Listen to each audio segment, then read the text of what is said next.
500 రూపాయలకు సిలిండర్ కూడా 50 లక్షల కుటుంబాలు ఈరోజు తెలంగాణ రాష్ట్రంలో వినియోగిస్తున్నారు. ఈ విధంగా రైతు రుణమాఫీ మొన్ననే పాలమూరు గడ్డ మీద రైతుల పండుగ చేసుకున్నాం. 21,000 కోట్ల రూపాయలు ఈ మొదటి సంవత్సరంలోనే.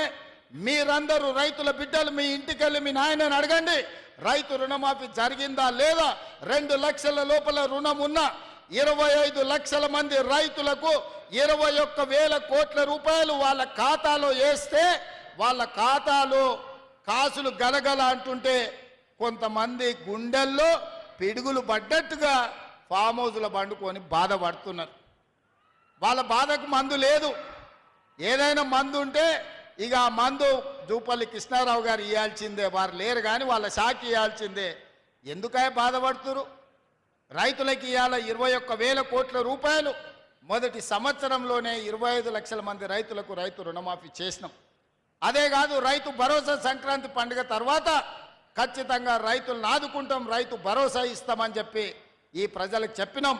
మా మీద ఉన్న నమ్మకంతో రైతులు ఈరోజు పండుగ చేసుకుంటున్నారు. అంతకుముందు వరేసుకుంటే ఊరేసుకున్నట్టే అని చెప్పారు గత పాలకులు. కానీ మేమేమన్నాం, వరి వెయ్యండి, వరి పండించండి, సన్నాలు పండించండి, తెలంగాణ సోన పండించండి, తెలంగాణలో ఉండే అన్ని residential schools, hostel, Kasturba ration షాపుల్లో సన్న బియ్యం ఇస్తాం. పేదోడు బుక్కెడు బువ్వ తినాలి అంటే సన్న బియ్యం ఇవ్వాలి, సన్నాలు పండించండి, 500 రూపాయలు బోనస్ ఇస్తా అని నేను చెప్పిన. దేశంలోనే స్వతంత్రం వచ్చినప్పటి నుంచి ఏ రాష్ట్రం పండించనంత ఈ వానాకాలం 1,53,00,000 మెట్రిక్ టన్నుల వడ్లు పండించిన రాష్ట్రం ఈ దేశంలోనే తెలంగాణ ఉంది. 29 రాష్ట్రాల పంజాబ్ లాంటి రాష్ట్రం ఆంధ్రప్రదేశ్ కూడా తెలంగాణతోని పోటీ పడలేదు.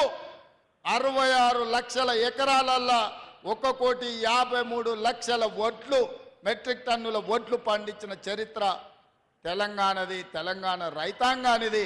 అందుకే ఆ రైతులను ప్రోత్సహించడానికి వ్యవసాయం దండుగ కాదు, వ్యవసాయం పండుగ చేయాలి అని 500 బోనస్ రూపాయలు ఇచ్చి వాళ్ళ ఖాతాలో 5 రోజుల్లోనే బోనస్ పైసలు వేస్తున్నాం. ఒక ఆడబిడ్డ మహిళ కౌలుకు భూమి తీసుకున్నట్టు ఆమె చెప్పింది, సార్ రైతు బంధు ఇస్తే భూమి ఉన్నాయనికే పోతుంది, కౌలుకు నేను చేస్తే నాకు అప్పులు మిగులుతున్నాయి.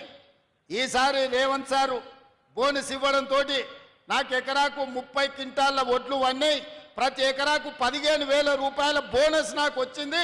సంవత్సరానికి 2 పంటలు తీస్తే 1 ఎకరా కౌలు చేసుకుంటే కూడా వచ్చేదానికంటే అదనంగా నాకు 30,000 వస్తున్నాయని ఒక ఆడబిడ్డ కళ్ళల్లో ఆనందంతో చెప్తుంటే నాకు కడుపు నిండినట్టు అయింది. మంచి బిర్యానీ తింటే ఎట్లుంటుందో నాకు అంత సంతోషం వేసింది. అందుకే ఈ వేదిక మీద నుంచి రైతులకు నేను మాట ఇస్తున్నా, 10 సంవత్సరాలు ఈ ప్రభుత్వం ఉంటుంది. ఎవరు అడ్డం పండుకున్నా, ఎవరు నిలువు పట్టినా, ఎవరు కాళ్ళలో కట్టెబెట్టినా సన్న ఒట్లు పండించండి, 500 రూపాయల బోనస్ మీ ఖాతాలో పడుతుంది అని చెప్పి నేను ఈ వేదిక మీద నుంచి రైతాంగానికి నేను మాట ఇవ్వదలుచుకున్నా. ఏది చేసినా చిత్తశుద్ధితో చేసే బాధ్యత ఈ ప్రభుత్వాన్ని. ఇక మనకు వస్తారు కొంతమంది, వస్తున్నది అసలే సంక్రాంతి పండుగ. సంక్రాంతి పండుగ ముందర గంగిరెద్దులు వస్తాయి, దూడు బసవన్నలు వస్తారు, అమ్మకు దండం పెట్టు, అయ్యకు దండం పెట్టు, ఒంగొంగి దండం పెట్టు అని చెప్తారు. జోలేలో బిచ్చం పడంగానే మళ్ళీ దొరకకుండా పోతారు. ఇవాళ వచ్చేటోళ్ళు కూడా సంక్రాంతి పండుగ ముందలొట్టే దూడు బసవన్న లాంటి సన్నాయిలు ఎన్ని ఊదినా, గంగిరెద్దులను తెచ్చి ఎన్ని దండాలు పెట్టించినా వాళ్ళ లక్ష్యమంతా రేపు వచ్చే సర్పంచ్ ఎన్నికలలో ఓట్లే తప్ప రైతుల కష్టాలు కాదు, రైతులను ఆదుకోవాలన్న ఆలోచన కాదు. ఒక ఆయన ఢిల్లీలో 3వ అయిండు, 11వ సంవత్సరం రైతుల ఆదాయం 2 చేస్తా అన్నాడు. రైతు వ్యతిరేక నల్ల చట్టాలు తీసుకొస్తే 16 నెలలు ఢిల్లీ సరిహద్దుల్లో రైతులు యుద్ధం ప్రకటిస్తే 750 మంది చచ్చిపోతే నల్ల చట్టాలు వెనక్కి తీసుకొని ఈ రైతు జాతికే క్షమాపణ చెప్పిన ఆయన 3వసారి కుర్చీలో కూర్చున్నాడు. 10 ఏళ్ళు ఏలిన ఆయన ఊరేసుకుంటే ఊరేసుకున్న ఆయన, ఫామ్ హౌస్లో వండుకున్న ఆయన ఈరోజు రైతుల గురించి మాట్లాడుతున్నారు. నేను అడుగుతున్న మా యువకుల్ని, మీలో నుంచి వచ్చిన వాడిని నేను, 10 నెలల్లోనే అద్భుతాలు జరుగుతాయా? 10 నెలల్లో చేయని పని ఏదైనా ఉందా? 10 ఏళ్ళు చేసిన ఆయన ఒకటైనా 11వ సంవత్సరం చేస్తున్నాయి ఇంకొక ఆయన. వాళ్ళిద్దరు కలిసి మనల్ని బద్నాం చేయాలని తిరుగుతున్నారు. ఈ బద్నాంను తిప్పికొట్టాల్సిన బాధ్యత మీదే సోదరులారా. ఎందుకంటే నేను పని మీద ఏకాగ్రత పెట్టిన, నేను పని ఆపి ఇటు తిరిగినంటే అందరు పని చెప్తా. కాకపోతే నేను పని ఆపితే రాష్ట్రానికి నష్టం జరుగుద్ది. ముఖ్యమంత్రిగా నేను నిర్ణయాలు చేయాలి, అధికారులను సమీక్షించాలి, మంత్రులను సమన్వయం చేసుకోవాలి. ప్రతి శాఖ నిర్ణయాలు తీసుకున్నప్పుడే తెలంగాణ రాష్ట్రానికి 4 కోట్ల ప్రజలకు ప్రయోజనం చేకూరుతుంది.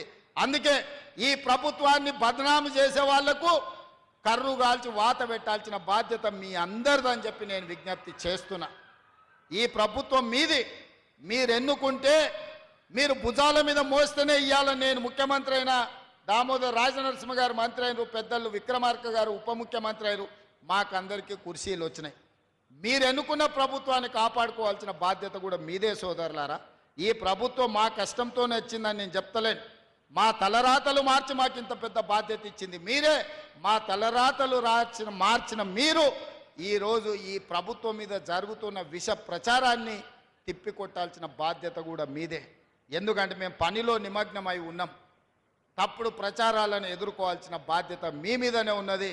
అందుకే ఈరోజు వీడికి రాకపోయినా రాష్ట్రం నలుమూలలో ఈ కార్యక్రమాన్ని చూస్తున్న శ్రేణులకు, తెలంగాణ ప్రజలకు నా విజ్ఞప్తి ఒక్కటే, ఈ మొదటి సంవత్సరం పండుగల్లో పాల్గొనండి. నేను ఒకటే మాట గత ముఖ్యమంత్రి గారిని అడగదలుచుకున్నా. 10 ఏళ్ళు ఉన్నావు, జయ జయ హే తెలంగాణ అనే గానం తెలంగాణ జాతికి నువ్వు అంకితం ఇయ్యలేకపోయినవి, ఇది ద్రోహం కాదా అని నేను అడుగుతున్నా. 10 సంవత్సరాల అధికారంలో ఉన్న నువ్వు సచివాలయంలో తెలంగాణ తల్లి విగ్రహాన్ని పెట్టాలన్న ఆలోచనే రాలేదు. బుద్ధుని పక్కన నీది పెట్టుకోవాలనుకున్నావు, కానీ సచివాలయంలో తెలంగాణ తల్లి విగ్రహం పెట్టాలన్న ఆలోచన నీకు రాలేదు. 10 ఏళ్ళైనా నువ్వు పెట్టలేదు. ఇవాళ మేము పెడుతున్నాం కదా డిసెంబర్ 9 నాడు అని నేను చెప్తున్నా. అందుకే ఈరోజు తెలంగాణ ప్రజల కోరిక, తెలంగాణ ప్రజల యొక్క ఆకాంక్ష గత ప్రభుత్వం ఎప్పుడు నెరవేర్చలేదు. అది ఉద్యోగాలు కావచ్చు, లేకపోతే రైతుల సమస్య కావచ్చు, తెలంగాణ సంస్కృతిని భద్రపరచడంలో కావచ్చు, వాళ్ళ వైఫల్యం చెందినరు. వాటన్నిటినీ సరిదిద్దుకుంటూ ముందుకెళ్తున్నాం. డిసెంబర్ మహిళలకు సంబంధించి వరంగల్లో కార్యక్రమం చేసుకున్నాం, రైతులకు సంబంధించి మహబూబ్ నగర్లో కార్యక్రమం చేసుకున్నాం, నిరుద్యోగ యువకులు విద్యార్థులకు సంబంధించి రేపు పెద్దపల్లిలో చేసుకోబోతున్నాం 4 తారీఖు నాడు. అదేవిధంగా 7, 8, 9 నాడు తెలంగాణ రాష్ట్ర అవతరణ ఉత్సవాలే కాదు, మొదటి సంవత్సర విజయోత్సవాలను ఈ ట్యాంక్ బండు, ఈ సచివాలయం, ఈ ప్రాంతం అంతా రంగరంగ వైభవంగా మనం నిర్వహించుకోబోతున్నాం. మీరందరూ కుటుంబాలతో సహా వచ్చి 7, 8, 9 తారీఖు నాడు తెలంగాణ కార్నివాల్ ఈ సెక్రటేరియట్, ఈ నెక్లెస్ రోడ్డులో లక్షలాది మందిగా పాల్గొని తెలంగాణ సంస్కృతిని, తెలంగాణ వంటలని ఆస్వాదించండి. తెలంగాణ సంస్కృతిని పునరుద్ధరించుకుందాం. తెలంగాణ సంస్కృతి గొప్పదన్న సంగతి ప్రపంచానికి ఎలుగెత్తి చాటుదాం. ఓహో, తెలంగాణ అంటే ఇంత అద్భుతంగా ఉంటుందా? తెలంగాణలో ఇంత రుచికరమైన వంటలు ఉంటాయా? తెలంగాణలో కవులు, కళాకారులు ఇంత గొప్పగా పాడగలరా? ఇంత గొప్పగా రాయగలరా?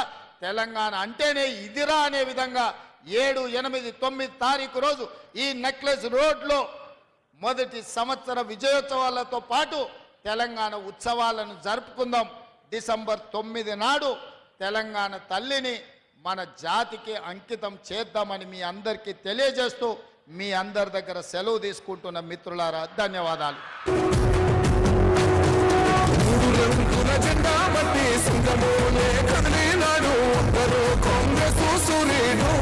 మన రేవంతన్నా నిగ్గదీసి అడిగే మునగాడు, వీడు భూమి నవానైతాడు, విరసాదల ధైర్యం వీడు, దుంగ దొరల భరతం పడతాడు. మన రేవంతన్నా పేద ఇంటికి పండుగ. హలో గౌరవనీయులైన ముఖ్యమంత్రి గారికి